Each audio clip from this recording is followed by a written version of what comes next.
राधे राधे। जय श्री कृष्णा। स्वागत है आपका कामबन की लाडली में। आज मैं आपको देवी सीता की अनसुनी वीर गाथा सुनाऊंगी। असुर मूलकासुर के बारे में। वह असुर जिसका वध श्री राम भी नहीं कर पाए। कुंभकर्ण के बारे में सबने सुना है और वो रामायण के पात्रों में से एक है। कुंभकर्ण के दो पुत्रों कुंभ और निकुंभ के विषय में रामायण में विस्तार से बताया गया है और उसके एक और पुत्र भीम का वर्णन भी शिव पुराण में आता है, किंतु उसका पुत्र मूलकासुर के बारे में कहीं पढ़ने को नहीं मिलता। इसका कारण ये है कि कुंभकर्ण ने उसे बचपन में ही त्याग दिया था। मूलकासुर कुंभकर्ण का सबसे कनिष्ठ पुत्र था, जिसका जन्म अत्यंत अशुभ मूल नक्षत्र में हुआ था। अशुभ नक्षत्र में जन्म लेने के कारण वो राक्षस कुल के लिए संकट बन सकता था। अतः कुंभकर्ण ने उसे मार डालने का निश्चय किया, किंतु रावण ने अपने कुल के पुत्र की हत्या उचित नहीं समझी और उसे त्यागने का निर्णय लिया।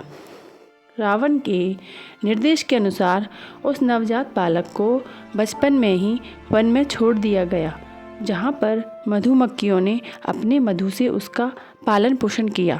बड़े होने पर उसे ज्ञात हुआ कि वो राक्षस कुल में जन्मा कुंभकर्ण जैसे महारथी का पुत्र है।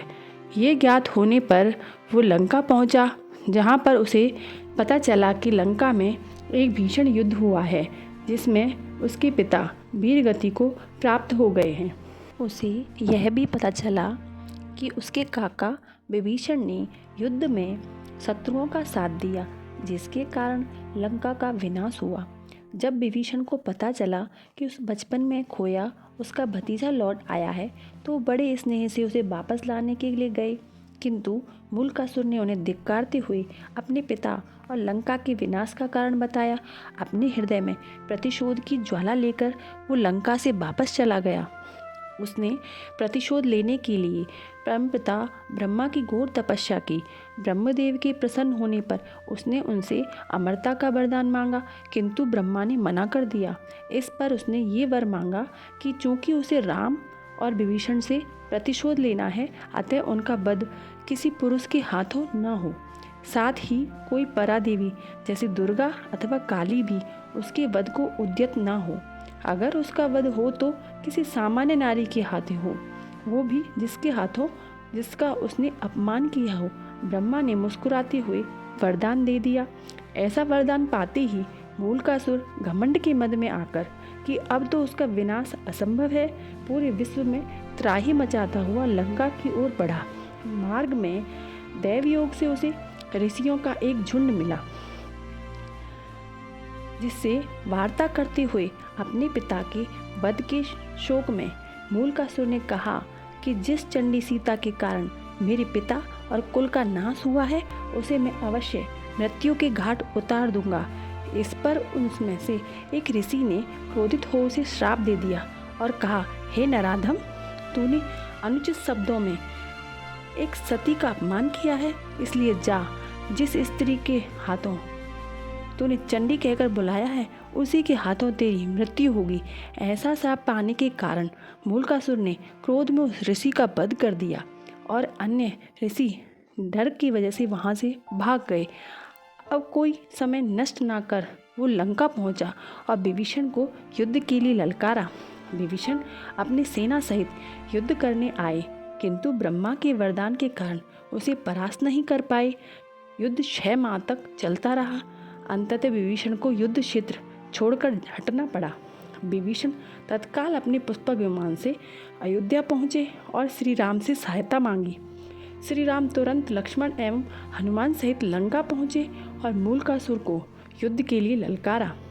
दोनों के बीच भीषण युद्ध छिड़ गया, किंतु 7 दिनों तक युद्ध होने के बाद भी श्री राम उसका वध न कर सके। तब युद्ध भूमि में स्वयं ब्रह्मदेव उपस्थित हुए और श्री राम को अपने वरदान के विषय में बताया। उन्होंने कहा कि मूलकासुर का वध केवल देवी सीता ही कर सकती है। श्री राम ने ब्रह्मदेव को प्रणाम किया और सहायता के लिए धन्यवाद दिया। इसके पश्चात उन्होंने तत्काल पुष्पक विमान को अयोध्या देवी सीता को लाने के लिए भेजा। श्री राम का संदेश सुनकर देवी सीता अविलंब युद्ध स्थल पर पहुंची और मूलकासुर को युद्ध के लिए ललकारा। मूलकासुर सीता को देखते ही समझ गया कि उसका अंत समय आ गया है, इसलिए उसने युद्ध को टालने के लिए कहा, हे देवी, इस प्रकार युद्ध क्षेत्र में आना तुम्हारे अदम्य साहस को प्रदर्शित करता है। मैं ये भी मानता हूँ कि क्रोध में आकर आपको अपशब्द कहे, फिर भी जिसके लिए मैं लज्जित हूँ, किंतु फिर भी मैं एक स्त्री के साथ युद्ध नहीं कर सकता हूँ।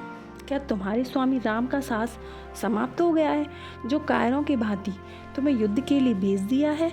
जाओ और जाकर अपने स्वामी से कहो कि अगर युद्ध करने का साहस ना बचा हो तो युद्ध छोड़कर भाग जाए। श्री राम के बारे में ऐसे शब्दों को सुनकर सीता क्रोधित होकर बोली, हे नीच, तू अपनी तुलना मेरे स्वामी से करता है। सत्य तो यह है कि तू उनके समक्ष एक बालक के समान है। तू किस प्रकार उसका सामना कर सकता है जब तुझे मुझ जैसी एक स्त्री से युद्ध करने में इतना भय लग रहा है। तेरे पिता कुंभकर्ण तो वीरतापूर्वक लड़ते हुए मेरे स्वामी के हाथों वीर गति को प्राप्त हुए, किंतु तू तो एक महावीर के नाम पर कलंक है।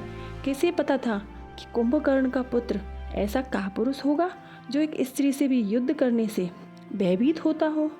एक स्त्री के द्वारा अपने पुरुषार्थ पर ऐसे कटाक्ष मूलकासुर को सहन नहीं हुआ। क्रोध में आकर उसने देवी सीता पर अपने बाण से प्रहार कर दिया। वो तो यही चाहती थी। उन्होंने तत्काल ही चंडिकास्त्र का प्रयोग किया और मूलकासुर का सर धड़ से अलग कर दिया। उस अजय राक्षस का वध होते देख सभी हर्ष से भर गए। संपूर्ण युद्ध भूमि देवी सीता के जयनाद से गूंज उठी। ये कथा हमें एक और संदेश देती है कि जब कोई पुरुष दैव योग से विवश हो जाता है, तब एक स्त्री ही उसे संकट से उबार सकती है। इस कथा के माध्यम से महर्षि वाल्मीकि ने स्त्री के सामर्थ्य पर प्रकाश डाला है कि वो किसी भी रूप में पुरुष से पीछे नहीं है। जय जय श्री राम। ऐसी कथाओं के लिए लाइक और कमेंट करें। धन्यवाद।